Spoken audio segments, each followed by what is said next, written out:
ఏలూరు జిల్లాలో మంతా తుఫాన్ ప్రభావం ప్రారంభమైంది. ఈదురుగాలులతో పాటు వర్షం కూడా ప్రారంభం కావడంతో అధికారులు అప్రమత్తమయ్యారు. నగరంలో ఉన్న భారీ హోర్డింగ్స్, ఫ్లెక్సీలు తొలగిస్తున్నారు నగరపాలక సంస్థ అధికారులు. కమిషనర్ భాను ప్రతాప్ స్వయంగా హోర్డింగ్స్, రేకుల షెడ్స్ తొలగిస్తున్నారు. మరింత సమాచారం మా ప్రతినిధి శ్రీనివాస్ అందిస్తారు. తుఫాను ప్రభావంతో ఏలూరు జిల్లా నగరానికి సంబంధించి కూడా ఎటువంటి ఇబ్బందులు తలెత్తకుండా ప్రజలను అప్రమత్తం చేస్తున్నారు అటు మున్సిపల్ శాఖ అధికారులు. ఇదే సందర్భంలో ఏలూరులో ఉన్నటువంటి హోర్డింగ్లు కానీ, అలాగే పూరి గుడిసెలకు సంబంధించిన ఇల్లు కానీ, అలాగే రేకుల షెడ్లు ఇటువంటి వాటిపైన అధికారులు ప్రత్యేక దృష్టి పెట్టడం జరిగింది. మనం విజువల్స్ కూడా స్పష్టంగా చూడొచ్చు. ఎక్కడైతే ఈదురు గాలులకి మొత్తం రేకులంతా కూడా ఎగిరి ప్రజల మీద పడతాయో అటువంటి ఇళ్లను అలాగే షెడ్లను గుర్తించి అధికారులు ముందస్తుగానే వాటిని తొలగిస్తున్న సందర్భం అయితే కూడా ఉంది. ఇప్పటికే నగరంలో ఉన్నటువంటి భారీ హోర్డింగ్స్ సంబంధించి అన్నీ కూడా తొలగించారు. ప్రస్తుతం మనతో మున్సిపల్ కమిషనర్ ఉన్నారు. సరే, ఏ విధంగా చర్యలు తీసుకున్నారు, ఎక్కడెక్కడ ఎలా తొలగించారు? ఇప్పటికే ఈ మోంతా తుఫాన్ దృష్ట్యా గత 2 రోజులు బట్టి పురపాలక సంఘ సిబ్బంది ప్రధానమైనటువంటి హోర్డింగ్లు అన్నీ కూడా ప్రజలకు ఇబ్బంది లేకుండా తొలగిస్తూ ఉన్నాం. అదేవిధంగా ఈ రోడ్డు కార్నర్స్లో ఎవరైతే అనాథరైజ్డ్గా పర్మిషన్ లేకుండా చిన్న చిన్న షాప్స్ రేకులతో నిర్మించుకోవడం జరిగింది.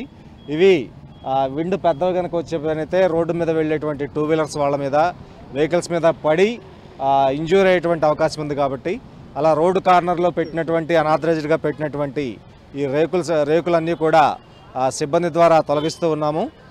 హోర్డింగ్స్ అన్నీ కూడా రిమూవ్ చేయడం జరిగాము. అదేవిధంగా వృక్షాలు, హోర్డింగ్స్ ఏదైనా నేలగూలే పక్షంలో టౌన్లో మొత్తం ఒక 5 టీములను ఏర్పాటు చేయడం జరిగింది. వీళ్ళందరూ కూడా నిరంతరంగా ఈ 2-3 రోజులు పర్యటిస్తూ ఏదన్నా వృక్షాలు నేలరాలినా కానీ వాటన్నిటిని కూడా ఇమీడియట్గా రిమూవ్ చేయడం జరుగుతుంది. అదేవిధంగా 11 సెంటీమీటర్స్ రైన్ఫాల్ ఈరోజు వస్తుందని చెప్పి మనకు అంచనా ఉండటం జరిగింది. దానికి కూడా ఈ తంబిలేరు ఎంబటి కూడా కాలంలోకి మళ్ళీ తంబిలేరు వాటర్ రివర్స్ రాకుండా అక్కడ శాండ్ బ్యాగ్స్ కూడా పెట్టుకోవడం జరిగింది. ఇంకా ఎలాంటి సిచ్యువేషన్ ఎదురైనా కానీ ఫేస్ చేయడానికి సిబ్బంది మొత్తం అప్రమత్తంగా ఉండటం జరిగింది. ప్రత్యేకంగా ఎక్కువ రైన్ పడినప్పుడు డ్రైన్లంతా కూడా వెంటనే క్లియర్ అయ్యే విధంగా కూడా ఇటువంటి చర్యలు తీసుకోవడం జరుగుతుంది. ఇప్పటికే మనకు టౌన్లో ఉన్నటువంటి ప్రధాన డ్రైనేజ్ వ్యవస్థ మొత్తాన్ని క్యారీ అవుట్ చేసేది మనకు ఒక కెనాల్ ఉండడం జరిగింది. ఆ కెనాల్ని మనకు ఏదైతే రైల్వే స్టేషన్కి సమీపంలో ఈ ఉన్నటువంటి కెనాల్ మొత్తాన్ని కూడా అక్కడ 200 మిషన్ పెట్టి అవుట్ఫాల్ డ్రైన్ మొత్తాన్ని గత 3 రోజులు బట్టి శుభ్రంగా క్లీన్ చేస్తూ ఉన్నాము. డ్రైన్స్ మధ్యలో ఉన్నటువంటి అబ్స్ట్రక్షన్స్ మొత్తాన్ని కూడా తీసేయడం జరిగింది. ఎంత పెద్ద రైన్ఫాల్ వచ్చినా కానీ రెయిన్ వాటర్ మొత్తం కూడా బయటకు వెళ్ళేటట్టుగా ఆల్రెడీ ఇప్పటికే చర్యలు తీసుకోవడం జరిగింది. ఒకవేళ ఇంకెక్కడన్నా హెవీ రైన్ఫాల్ వచ్చి ప్రాబ్లం అయితే దాన్ని కూడా ఫేస్ చేయడానికి మిషనరీ అంతా కూడా సిద్ధం చేసి పెట్టుకోవడం జరిగింది. తమ్మిలేరు పరివాహక ప్రాంత ప్రజలకు సంబంధించి కానీ లోతట్టు ప్రాంత ప్రజలకు సంబంధించి ఇటువంటి తంబిలేరు ఒకవేళ ఓవర్ఫ్లో అయితే అది ఆ శాండ్ బ్యాగ్స్ అన్నీ పెట్టుకోవడం జరిగింది.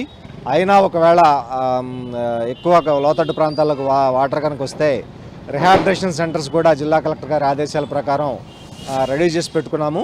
ఒకవేళ ఇళ్లలోకి నీళ్ళు వచ్చిన పక్షంలో గౌరవ జిల్లా కలెక్టర్ గారి యొక్క ఆదేశాల ప్రకారం రిహాబిలిటేషన్ సెంటర్స్ ఓపెన్ చేసి ప్రజలందరినీ కూడా క్యాంపులకు తరలించి వాళ్ళకి ఎలాంటి ఇబ్బంది లేకుండా చేసేదానికి యంత్రాంగం మొత్తం సిద్ధంగా ఉంది. ఏలూరు నగరానికి సంబంధించి కూడా పూర్తి స్థాయిలో అన్ని రకాల హోర్డింగ్స్ని అయితే కూడా ఇప్పటికే తొలగించడం జరిగింది. ఎక్కడ కూడా ఎటువంటి ఇబ్బందులు తలెత్తుకోకుండా ముందస్తు చర్యల భాగంగా అధికార యంత్రాంగం పూర్తి స్థాయిలో అప్రమత్తందని చెప్పుకోవచ్చు.